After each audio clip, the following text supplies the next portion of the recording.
قرآن معجز کتاب نو الله په دې خوشحالي نو الله ته نورم غوسه ورځي چې د ما د کتاب صفت علی الجهالة العمياء کوي وایي ګورئ کنه الله به نن موږ ته نه وایي موږ وایي دومره غټ کتاب د قرآن تا شی پکې زده داسې راته ووایه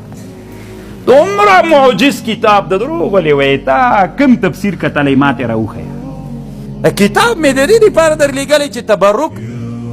قرآن د تبرک کتاب د طالبانو که د علومو کتاب کم علوم من کې راسپړلي ملا سره چې کښېني دستي راواړی وي دا علوم څه دي دا د دین او دا نور د دنیا علوم دا ټول د کفر زمن دي ولې دا 900 آیتونه الله د څه شي دپاره په قرآن کې نازل کړي دي تاسې به یې موږ ولې نه دي لیدلي نو تا چې لیدلي دا کتاب الکسب د امام محمد رحمه الله تر اوسه په اړه معلومات نه لري